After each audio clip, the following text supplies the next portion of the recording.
This stretch of the Rio Grande has carried more than water. Along these banks, indigenous nations moved seasonally to hunt and trade across a valley known for beauty and brutal winters. In the mid 1800s, as the region shifted from Mexican to United States control, waves of settlement pressed into older roots. Tensions rose, alliances shifted. On what is first glance an unassuming hill west of here, in 1856, a band of traveling Kiowa made a stand against a larger Ute force. The story is remembered as the Battle of Kiowa Hill, or Cerrito de los Kiowas in Espanol. Up top, they built a chest-high stone breastwork, fieldstone, fast, defensive. Oral histories, journals, and later surveys point to this place as the site. Today, we're climbing with anthropologist Esteban Salazar to ask what the ground still tells and what it refuses to say.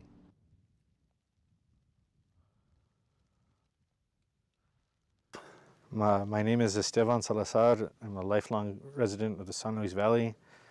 I'm a graduate of Adams State, receiving a bachelor's in history and anthropology, and I'm currently working on my master's degree in cultural resource management.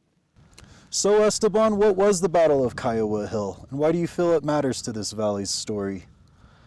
Well, that's a very good question, Noah. The Battle of Kiowa Hill was a historical documented exchange between a small force of Kiowa braves and a much larger force of Ute warriors. And what happened on site here was retold as a situation where the smaller group of Kiowas was trying to escape the larger pursuing force of Utes, and they decided to go up this hill here that we see behind us.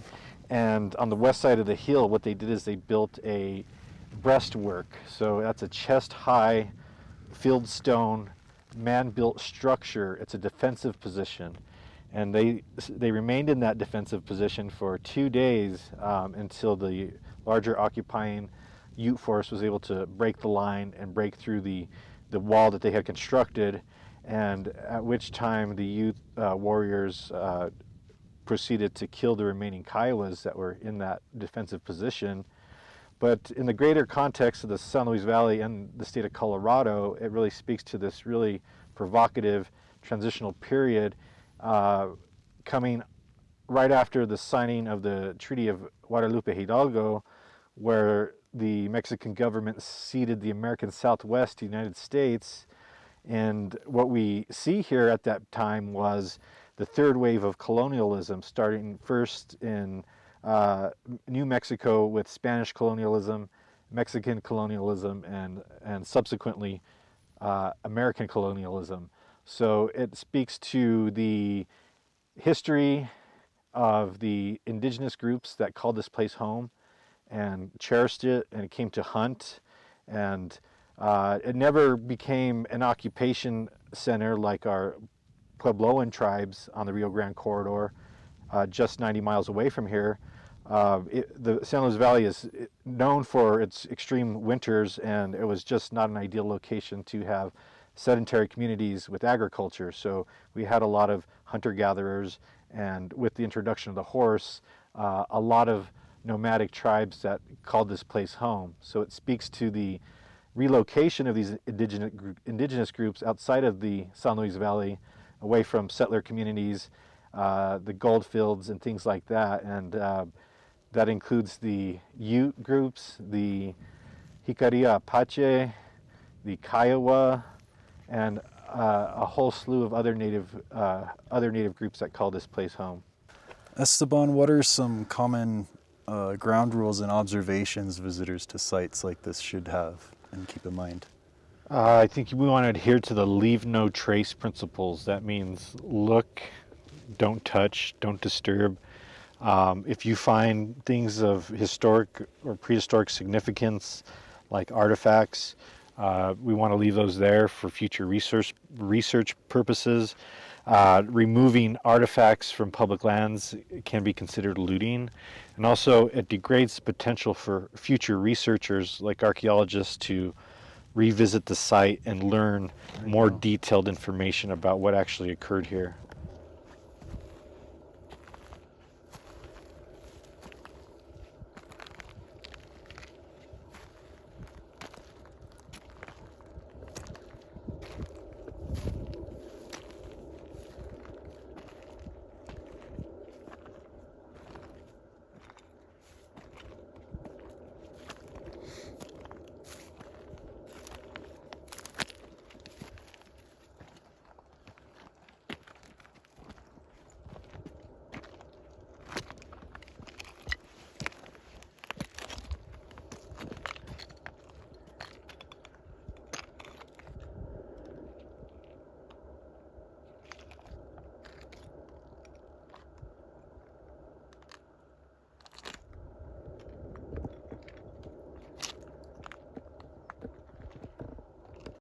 Esteban, as we walk around, what kind of natural features would have shaped the movement of the Kiowa on their flight?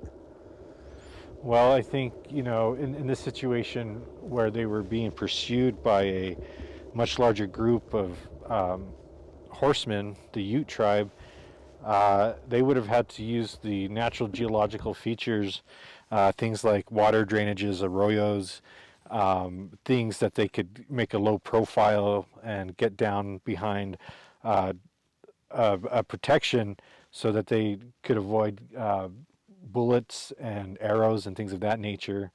And I think that's really what led them up to this hill, is perhaps they thought there could be some cliff features that they would help them elude the pursuing Ute tribe.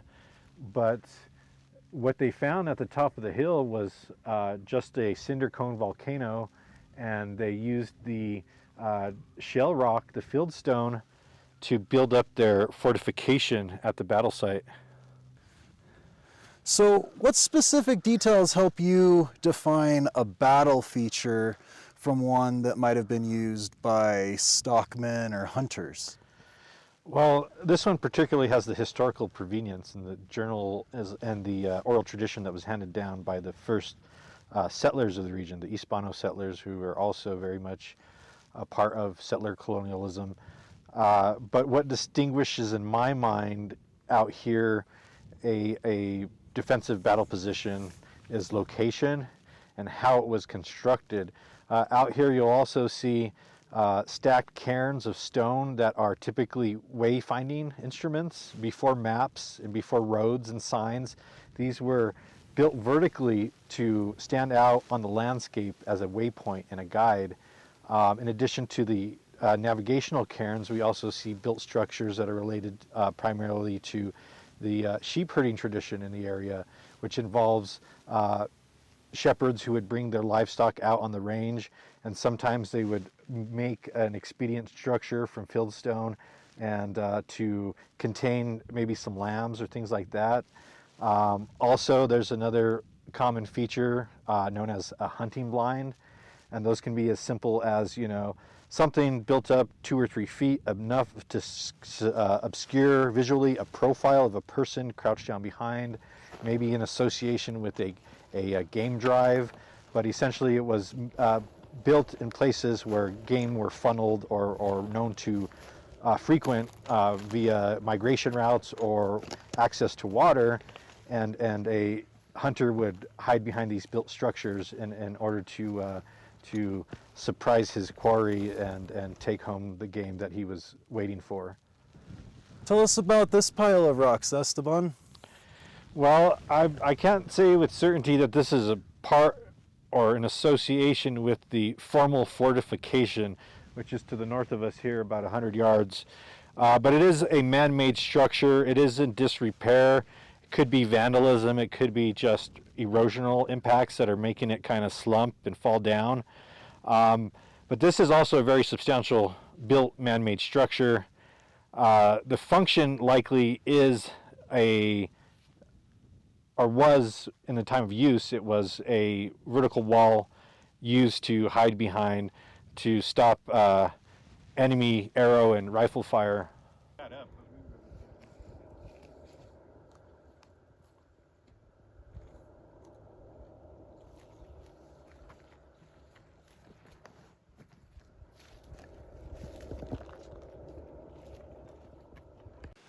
What kind of material culture would have been left behind that you'd keep an eye out for? Well, considering the significance of the site, knowing that it's been documented, there's a battle fought here, things that you might find in association with this defensive position is perhaps steel band arrowhead projectiles. There was still a lot of ball and shot 50 caliber muskets. You might find fragmented copper or lead projectiles from a single action Sharps rifle. Those were pretty common during the period of this historical significance. The gun manufacturers hadn't developed repeating rifles at any kind of scale yet, so there were still relatively very primitive single shot rifles available to frontiersmen and soldiers in the United States. Esteban, can you tell me how you, as a researcher, would weigh the oral histories of this site against the physical archaeology evidence that supports the history? I think good archaeology interpretations use both physical evidence gathered and documented from the sites in question, but they also use the historical record to support those things. This site has been documented in journals and oral tradition, and to my knowledge, it's never been formally excavated, but it has been surveyed and documented by the Bureau of Land Management. We know this structure exists, and the historical record backs up the function around the use of this physical defensive structure. So how would you recommend we talk about violence at places like this without sensationalizing it? Well, I think violence and westward expansion in the tradition of manifest destiny is rife with the romanticism of violence when it boils down to the fundamental practice of genocide. Kit Carson was stationed at 1859 at Fort Garland, and he was tasked with relocating the Ute and the Apache out of this region. And at the same time, there were publishers east of the Mississippi that were circulating what was called dime novels. And these 10-cent stories really created a prototypical superhero in the American frontier, romanticizing violent exploits and acts of genocide against indigenous cultures. Should never be sensationalized. In fact, it perpetuates these atrocities in the Americas and worldwide.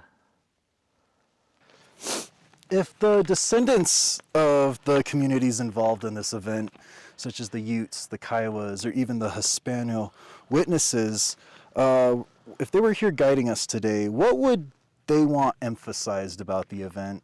And what even would they like left unsaid or corrected?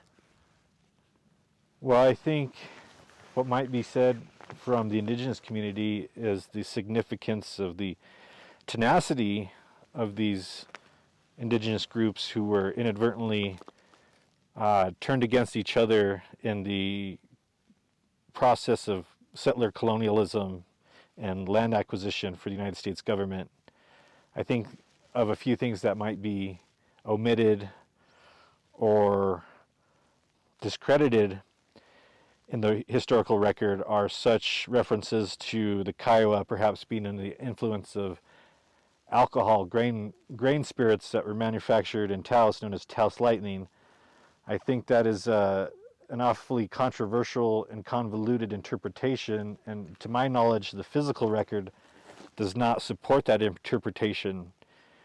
I suppose that the Hispano communities would like to play down their role in settler colonialism as well. They were very much a part of the process, even though they were maybe not formally Americanized. From a distance, it's easy to let this story harden into legend. A small force, a larger force, a wall of rock. But the hill is quieter than the legend. Stones slump, and lichen stitches time. What remains certain is that people risked everything here in a period when power was changing hands and the valley was being rewritten. The record we have is partial. Oral histories and journals, surveys and educated guesswork. No excavation has been done.